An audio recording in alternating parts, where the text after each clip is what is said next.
ये वर्णन करते हैं कि एकादशी व्रत को हरितोष व्रत कहते हैं। भगवान की प्रसन्नता के लिए, हरिजू की प्रसन्नता के लिए एकादशी व्रत रहा जाता है। प्रायः समस्त वैष्णवजन रहते हैं। जो रसिक जन प्रियाजू के चरणों के अनन्य हैं, उनका एक ही व्रत है, श्यामा श्याम की आठों पहर उपासना करते हुए अपनी मन वृत्ति को श्यामा श्याम में समर्पित करना। यहाँ ज्ञान ध्यान व्रत कर्म जीते सब काहो में नहीं मोहि प्रतीति, रसिक अनन्य निशान बजायो एक श्याम श्यामा पद प्रीति। पर जो एकादशी व्रत रहते हैं परम धन्य हैं, वो हरितोष व्रत है। अब एकादशी व्रत का नियम क्या है और कैसे एकादशी व्रत का फल मिलता है, कई बार चर्चा हुई। बहुत सुंदर तस्मा शास्त्रम प्रमाणम थे, शास्त्र प्रमाण के अनुसार श्री सनातन मुनि बोल रहे हैं, अथ ते नियमान वच्मि व्रते ह्रस्मिन् दिनत्रये, कास्यम मानुषम मसूरान्नम चणकान को द्रवास्तथा, शाकम मधुपरान्नम च पुनर्भोजन मैथुने, दशम्याम दश वस्तूनि वर्जयेत वैष्णवः सदा। जिसे एकादशी रहनी हो और एकादशी का फल प्राप्त करना हो, उसको ये नियम पालन करना चाहिए। अथ ते नियमान वच्मि व्रते ह्रस्मिन् दिनत्रये, उसको 3 दिन, एक तो दशमी और एक द्वादशी और फिर बीच में एकादशी, उसको 3 दिन संयम में रहना होता है, तब बीच की एकादशी का उसे फल प्राप्त होता है। जिसे एकादशी व्रत रहना हो, उसका नियम है कि दशमी के दिन कांसे के पात्र का त्याग करें।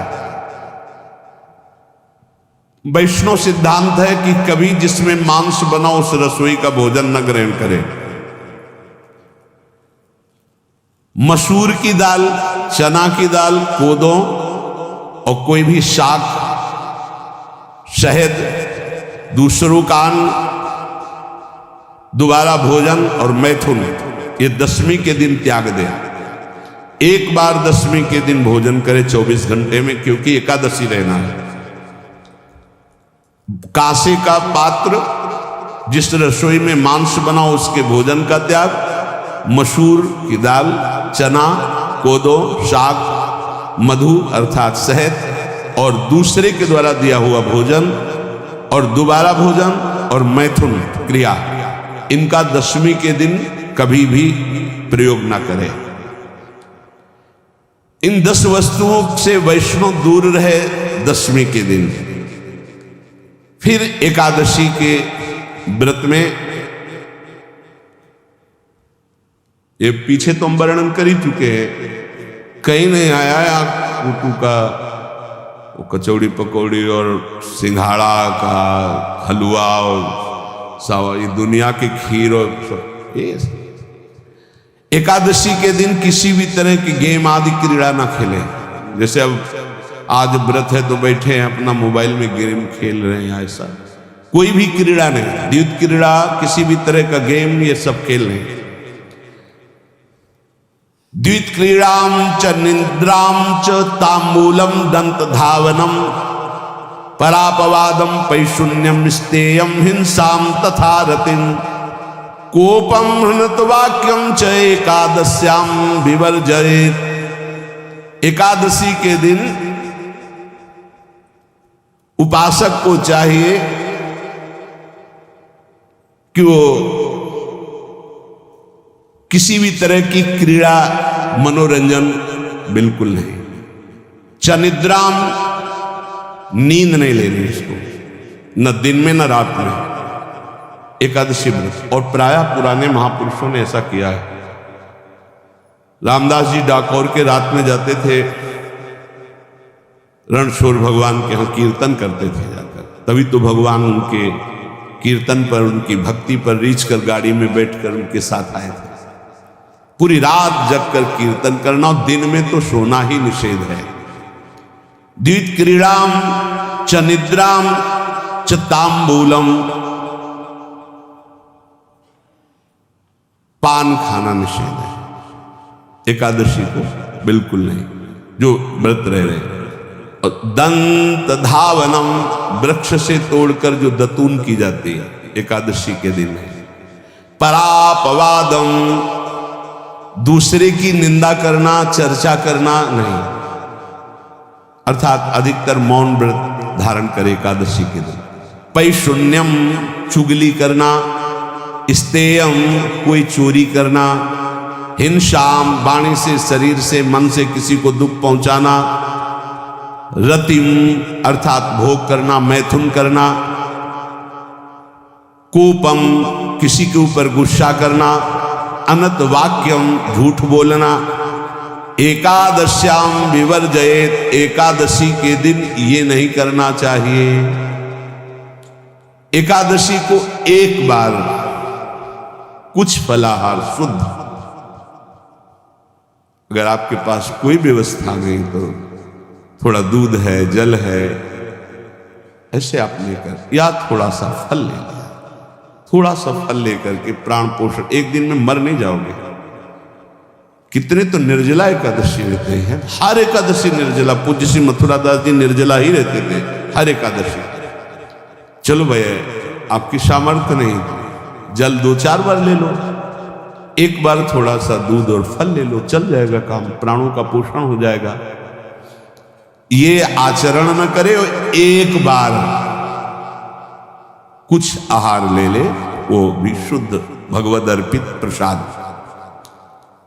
फिर द्वादशी को काश्यम, मांसम, सुराम, छौद्रम, तैलम, वितथ भाषणम, व्यायामम च प्रवासम च पुनर्भोजन मैथुने, अस्पृश्य स्पर्श मासूरे, द्वादश्याम द्वादश त्यजेत।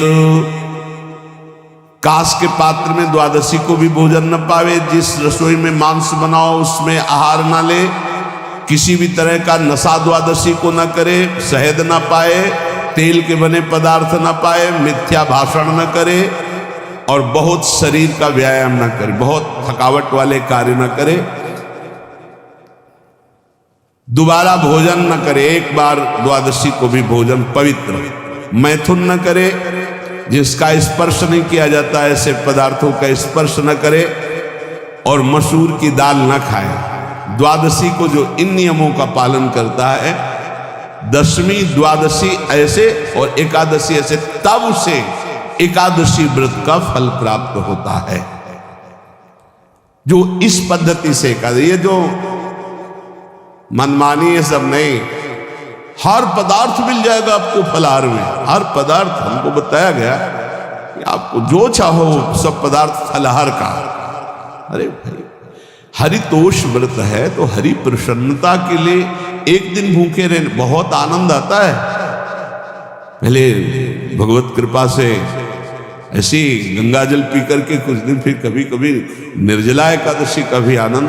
बड़े संन्यास मार्ग में थे तो बड़े संयम से सब शास्त्रीय पद्धतियों का निर्वाह होता था। उपासक को चाहिए कि इन नियमों से व्रत का अनुष्ठान करे, मनमानी आचरण न करे। सबसे प्रार्थना जो एकादशी रहते हो, हरितोष व्रत इसे कहते हैं, भगवान की प्रसन्नता के लिए रहा जाता है, रहना चाहिए। जो अपनी आचार्य परंपरा में हैं, जैसे जिनका सिद्धांत है, पर रहने का सिद्धांत ये श्री सनत कुमार जी महाराज, श्री सनक जी महाराज, ये सनत कुमार जी वर्णन की। सनक जी महाराज कह रहे हैं, यदि भगवान का आश्रय नहीं, सत्संग नहीं है, तो इन 4 में से एक हो तो नाश कर देता, फिर चारों हो तो सर्वनाश हो जाता है। यौवनम धन संपत्ति, प्रभुत्व अविवेकता, एकैपमप्यनर्थाय किमु यत्र चतुष्टयम। यदि सत्संग नहीं है, यदि भगवद आश्रय नहीं है, खूब धन हो, जवान अवस्था हो, बढ़िया पद मिला हो, प्रभुत्व चलता हो और अज्ञान हो, फिर क्या कह रहा है? बोले चारों जहां मौजूद होते हैं वहां सर्वनाश का खेल शुरू हो जाता है। अगर इनमें से एक हो तो सर्वनाश करने में पर्याप्त है, और अगर चारों हो तो फिर क्या कहना है? यौवनम, जवान हो, धन संपत्ति, खूब रुपया पैसा हो, प्रभुत्व, कोई पद हो, कोई अधिकार हो बड़ा, फिर अविवेकता और अज्ञानी हो तो बोले एक नाश कर देगा, फिर चारों तो नाश ही कर देंगे। अगर सत्संगी है तो ये चारों महान कार्य कर देंगे। क्या यौवनम, जवान है, खूब दूसरों की सेवा, मेहनत पूर्वक धन संपत्ति कमाकर माता पिता की सेवा, परिवार की सेवा। हे ये माता पिता, हमारा वेद कहता है मातृ देवो भव, तैत्तरीयोपनिषद, मातृ देवो भव, पितृदेवो भव, आचार्य देवो भव, अतिथि देवो भव, यान्य नवद्यानि कर्माणि तानि सेवितव्यानि नो इतराणि, यान्यस्माकः सुचरितानि तानि तोयोपास्यानि नो इतराणि, ये के चास्माच्छेयाः सुब्राह्मणाः तेषां त्वया स्नेन प्रश्वसितव्यं, श्रद्धया देयं अश्रद्धया देयं, श्रिया देयं धिया देयं धिया देयं संविदा देयं। वेद कहता है मातृदेवो भव, माता साक्षात हमारी भगवान है। देव हरि को केशव देव जैसे कहा, हरि को गोविंद देव, मातृ देव, माता भगवान है। हे धिक्कार है उन पुत्रों को जो अपने माता के द्वारा पोषित किए हुए शरीर से हाथ उठाते हैं अपने माता पिता के ऊपर। नरक में तुम्हारी जो दुर्दशा होगी भोगोगे। एक हमको दिखाया गया दृश्य कि अपनी माता की कोख में लात मारता है, थप्पड़ मारता है, पिता बैठा है उसको लात मारता है, थप्पड़ मारता है, बाल घसीट कर गेट तक माता को ले जाता है। अब इनकी जो दुर्दशा होगी ये बोल नहीं पाएंगे, बता नहीं पाएंगे। ऐसी जगह मारा जाता है कि बस तलकते रहो, कुछ कह नहीं सकते, घोर नरकों की प्राप्ति होती। वेद कहता, तैत्तरीयोपनिषद, मातृ देवो भव, ध्यान से सुन लो, सत्संग है, ये माता साक्षात भगवान है।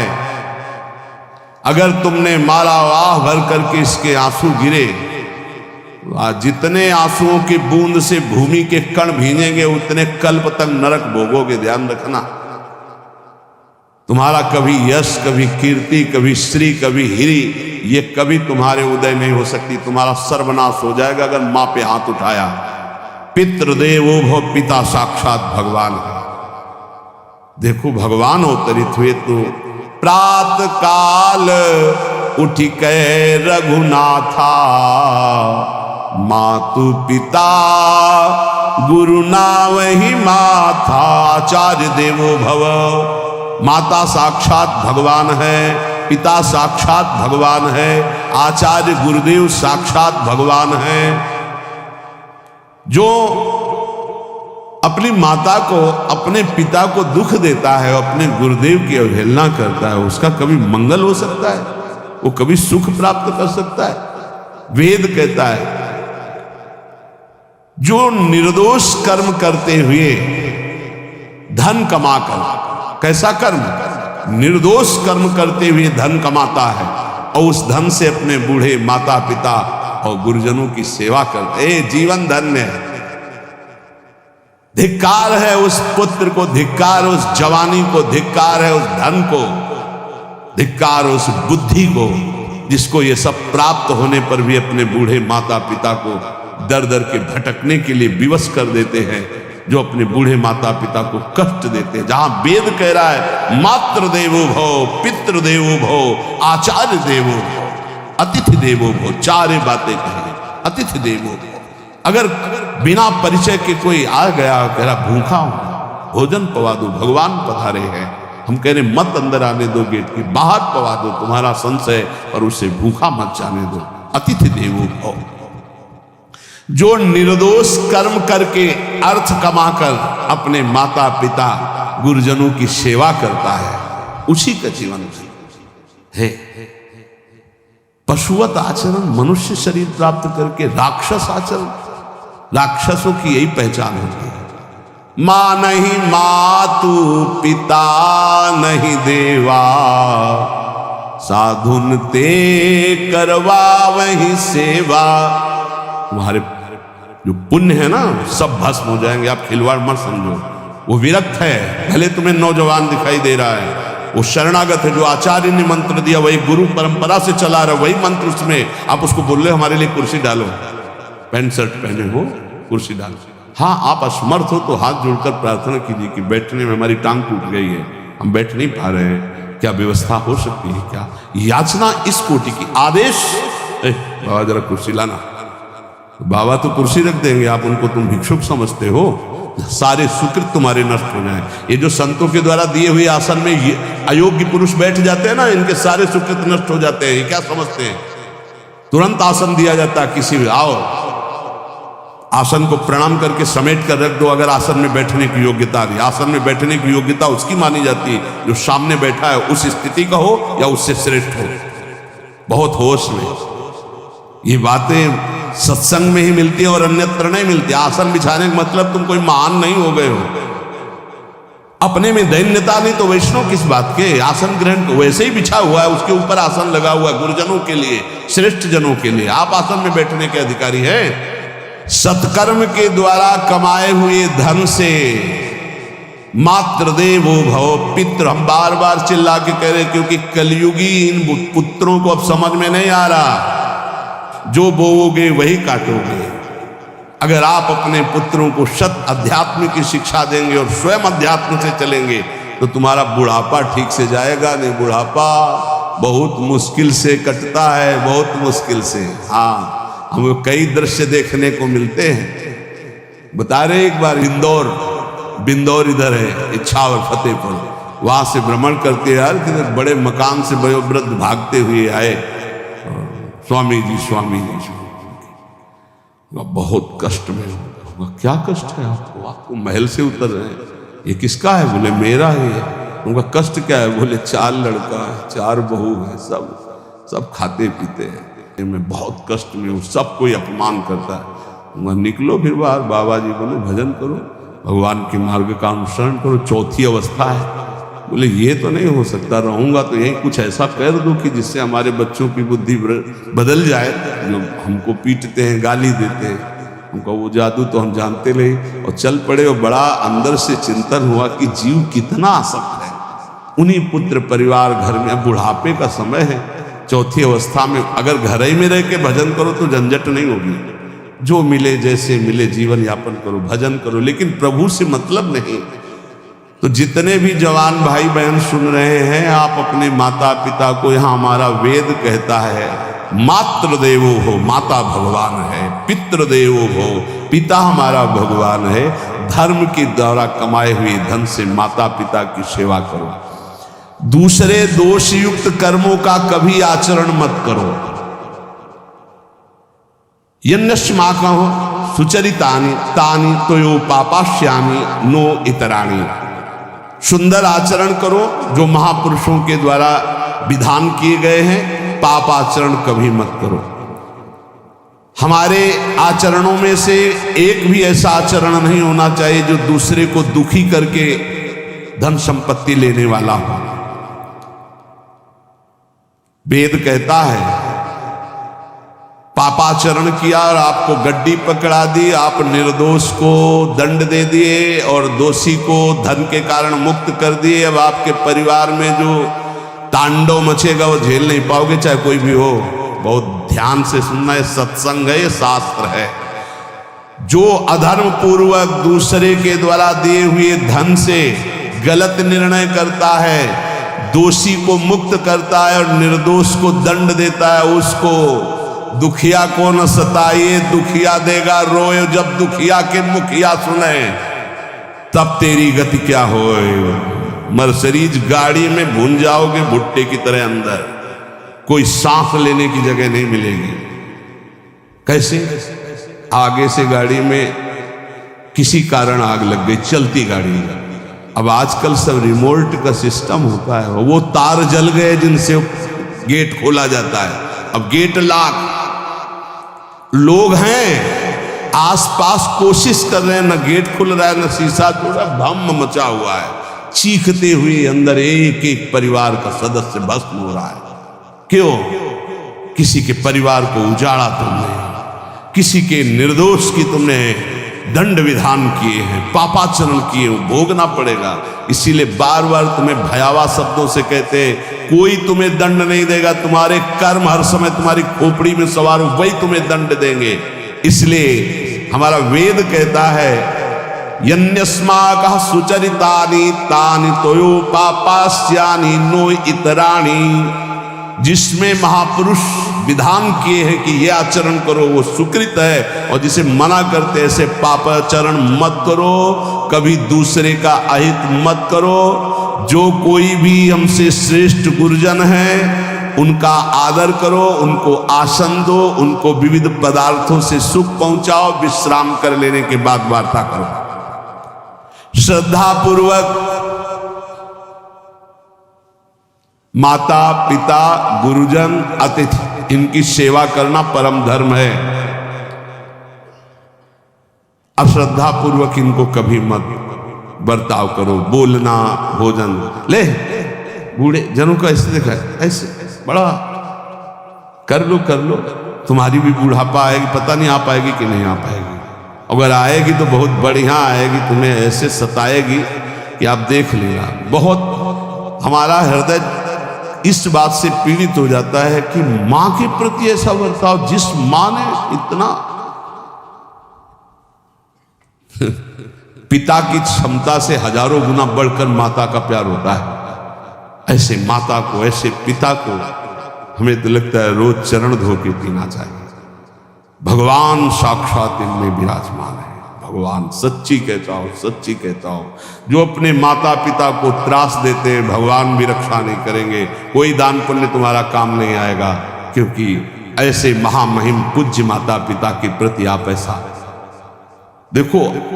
प्रार्थना करते, चाहे गाली बकने वाले, गुस्सा करने वाले माता पिता हों, यदि वो चल नहीं पाते, वयोवृद्ध है, तो भगवान की तरह पूजा करो, उनके व्यवहार को मत देखो, तुम्हारा काम बन जाएगा, उनका आशीर्वाद आपको मिल जाएगा। आर्थिक स्थिति के अनुसार अतिथि की सेवा करो, गुरुजनों की सेवा करो, भय से भी युक्त होकर सेवा करो। अधिकार है माता पिता का, गुरुजनों का, यदि आप सेवा नहीं करोगे तो अपराध लगेगा।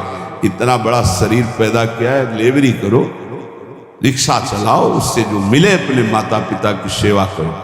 तो यहां कह रहे कि ये चार अगर आपके पास हैं, इनका सदुपयोग नहीं हो। यौवनम धन संपत्ति प्रभुत्वम अविवेकता एकैपमप्यनर्थायम किमु यत्र चतुष्टयम। यदि धन है, जवानी है, आपका प्रभुत्व चलता है, बड़े पद में हो और अज्ञानी हो, एक तो सर्वनाश कर देता है, फिर चारों हो तो सर्वनाश पक्का। और यदि कहीं भगवान का आश्रय मिल जाए, संत जनों, तो ये परम मंगलदायक है। अविवेक विवेक में बदल जाता है। जो धन है इसकी तीन गतियां बताई गई है। दान भोग विनाशश्च रायः शूर्गतस्त्रिधा। तीन गति होती है, एक दान और एक स्वयं भोग करना, अगर नहीं किया तो सर्वनाश, वो नाश को ही प्राप्त हो जाएगा। गांव के कंजूस जनों के धन दीवालों में निकलते हैं, मटकी में बंद बंद करके दीवाल में पैक कर दिया और मर गए। अब दीवाल में नहीं, अब लॉकर में है, बैंक में है। कितने हैं? बोले इतने करोड़। कभी ना तो धर्म किया ना दान किया, कंजूस रात दिन उन्हीं रुपए का चिंतन किया, मर गए। एक रुपए का भी कभी सत्मार्ग में प्रयोग नहीं किया। कह रहे दान भोग विनाशश्च, तीन गतियां हैं। दान या स्वयं भोग कर लो और या विनाश हो जाएगा। तो शोधन धन्य प्रथम गति जाकी। वो धन धन्य है जिसकी प्रथम गति, प्रथम गति क्या? दूसरों को सुख पहुंचाने में लगा। अस्पताल में दे दिया, गरीब लोगों के औषधियों के, या भूखी गौओं के उदर पोषण में, या संत महात्माओं के निवास या वस्त्र या भोजन, ये सब उत्तम गतियां हैं। अगर ये नहीं किया तो चलो घर में ठाकुर जी विराजमान करो, स्वयं बढ़िया भोग लगाओ, पाओ, परिवार को सुखी रखो, इतने कर लो। वैसे सो धन धन्य प्रथम गति जाकी, प्रथम तो है दान, कि दूसरा स्वयं चलो उपयोग कर लो धार्मिक धर्म पूर्वक अपने परिवार का। लेकिन अगर ऐसा नहीं किया तो तीसरी गति है नाश, वो तुम्हारे किसी काम में धन आने वाला नहीं है। जो न दान करता है न भोगता है उसका नाश हो जाता है। अरे भाई, वृक्ष से ही शिक्षा लो, दूसरों के लिए ही होता है, तो तुम मनुष्य बनकर क्या दूसरों का परोपकार नहीं कर सकते? यदि तुम जवान हो, तुम्हारे पास धन है, प्रभुत्व है, विवेक है, तो तुम पूरे राष्ट्र की सेवा की भावना जागृत करो। समाज में ही भगवान विराजमान है। ये मानवा हरि कथा श्रवणास्त दोषा कृष्णांगी पद्म भजने रत चेतनाश्च ते वै पुनन्ति च जगन्ति शरीर संगात संभाषणादपि ततो हरिरेव पूज्यः। एक तो ये बताया, दूसरा बताया कि ये महाधन्याति धन्य होते हैं। एक तो होते जवान हैं, रुपया पैसा खूब कमा रहे हैं, बड़ा प्रभुत्व है, अविवेक है तो नाश कर देगा, और विवेक है तो इन्हीं का सदुपयोग हो जाएगा। एक है जो सबसे हटकर है, ये मानवा हरिकथा श्रवणास्त अधोषा, जो रात दिन नाम जप करते हैं, भगवान की चर्चा करते हैं और सुनते हैं, और अधोषा, वो सारे दोषों को अपने मिटा चुके हैं। कृष्णांगी पद्म भजने रत चेतनाश्च, निरंतर अपने चित्त को प्रभु के भजन में डुबोए हुए हैं, प्रभु के चरणों के ध्यान में अनुरक्त किए हुए, उनका क्या प्रभाव होता है? बोले तैवई पुनन्ति च जगतंति शरीर संगात। ऐसे महात्माओं का यदि शरीर है प्रगट में, तो उस शरीर से स्पर्श करके वायु जिस जिस को छूती है वो पाप रहित हो रहा। जो उनके दर्शन करते हैं वो पाप, संत दरस जिमि पातक तरई, संतों के दर्शन मात्र से पाप नष्ट होते हैं, उनके शरीर के स्पर्श से पाप नष्ट होते हैं। संभाषणादपि ततो हरिरेव पूज्यः, यदि उनसे संभाषण करने को मिल जाए तो बोले वो इतना पवित्र हो जाता है कि भगवान उनमें वास करने लगते हैं। हरिदेव, हरि उसमें विराजमान है, हरि ही है, ऐसा वो पूज्य हो जाता है। यदि जो नाम जप कर रहे हैं, जिनका चित्त भगवान के चिंतन में है, जो कथा भगवान की चर्चा कर रहे हैं, जो भगवान की चर्चा सुन रहे हैं, अदोषाः, जो समस्त दोषों पर विजय प्राप्त कर चुके हैं, ऐसे मानवाः पुनन्ति च जगतंति, वो पूरे जगत को पावन करने की सामर्थ्य रखते। सातरत सातरत सा लोकांतारयति मम भक्ति युक्तो घोरम पुनातु, वो लोक के लोक पावन कर देते। कैसे? उनके शरीर से स्पर्श की हुई वायु दूसरों के पापों का नाश, उनका दर्शन दूसरों के पापों का नाश, उनका संभाषण दूसरों के पापों का नाश। यदि संत संग मिल गया तो निश्चित हरिदेव ही, वो भगवान से ही मिल रहा है, क्योंकि वहां भगवान जागृत है सबके हृदय में, और भगवान शयन कर रहे हैं, माया का पर्दा लगाए। संत के हृदय में भगवान पर्दा रहित होकर जागृत हो चुके हैं, तो उनके दर्शन से, संभाषण से, स्पर्श से निश्चित परम कल्याण इस जगत का होता है। कौन भगवान? भगवान किसे कहते हैं?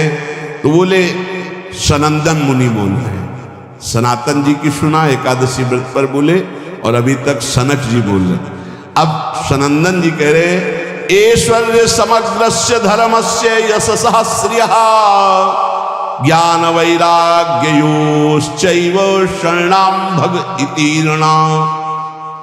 संपूर्ण ऐश्वर्य, संपूर्ण धर्म, संपूर्ण यश, संपूर्ण श्री, संपूर्ण ज्ञान, संपूर्ण वैराग्य, ये 6 जहां विराजमान हैं भग, उन्हें भगवान कहते हैं। ये पूर्ण रूप से भगवान में ही विराजमान है, और जिसमें ये सामर्थ्य है उसे भगवान कहते हैं। उत्पत्ति प्रलयम चैव भूतानामा गतिम गतिम वेत्ति विद्याम विद्याम च सवाच्यो भगवानिति। जो सबकी स्वयं अपने संकल्प से उत्पत्ति करता है, उत्पत्ति करने वाले ब्रह्मा जी की भी जो उत्पत्ति का कारण है, जो अपने ही बल से सबका विनाश कर देता है, प्रलय, और जो सबका पालन करता है उसे भगवान कहते हैं। जो आवागमन तथा विद्या अविद्या इसका स्वामी है उसे भगवान कहते हैं। जो संपूर्ण ईश्वर, संपूर्ण धर्म, संपूर्ण यश, संपूर्ण श्री, संपूर्ण ज्ञान, संपूर्ण वैराग्य और उत्पत्ति पालन प्रलय का स्वामी, जो विद्या अविद्या आवागमन जिसी के इशारे से होता है, वही है भगवान, वही सबका भगवान है। इसलिए जो उपासक भगवान की आराधना करता है वो ये देखे, सा एवाधस्तात् वेद, सा उपरिष्टात्, सा पश्चात्, सा पुरस्तात्, सा दक्षिणतः, सा उत्तरतः, सा एवेदः सर्वमित्याथातो अहंकार देश एवाहमेवाधस्तादः मुपरिष्टादहं पश्चादहं पुरस्तादहं दक्षिणोतोः मुत्तरोतोः मे वेदः सर्वमिति। वो जो भगवान है कहाँ है? बोले सा एवाधस्तात्, सा उपरिष्टात्, वो नीचे है, वो ऊपर है, वो पीछे है, वो आगे है, वो दाहिने भी है, वो बाएं भी है, और वही ये सब कुछ है जो देख रहे हो, केवल भगवान ही भगवान है। बोले जो ऐसा देखता है उसका अहंकार भगवान में लीन हो जाता है। अब वो देखता है मैं ही नीचे हूं, मैं ही ऊपर हूं, मैं ही पीछे हूं, मैं ही आगे हूं, मैं ही दाहिने हूं, मैं ही बाएं हूं, मैं ही ये सब कुछ हूं, मैं ही मैं, अहम ब्रह्मास्मि। दो भाव होता है, एक भक्त जो भगवान को सर्वत्र देखता है और एक जो अपने अहम को भगवान में स्थापित कर देता है भेदभाव से, वो अपने आत्मस्वरूप को देखता है। जिसने ऐसा भगवान का अनुभव कर लिया कि आगे पीछे दाहिने बाएं ऊपर नीचे हर समय मेरे श्री भगवान हैं, तो न पश्यो मृत्युम, इसका फल है पश्यति न रोगम नोत दुखाताः सर्वाः पश्यः पश्यति सर्वमाप्नोति सर्वस इति। बोले उसको किसी भी प्रकार का रोग दुख नहीं दे सकता। जो ये देखता है सा एवाधास्तात्, सा उपरिष्टात्, सा पश्चात्, सा पुरस्तात्, सा दक्षिणा, सा उत्तरा, उत्तर में दक्षिण में ऊपर नीचे दाएं बाएं हर समय मेरे प्रभु हैं, केवल प्रभु को देखता है तो न पश्यो मृत्युम, मृत्यु की ताकत नहीं कि उसकी तरफ देख सके। ध्यान देना,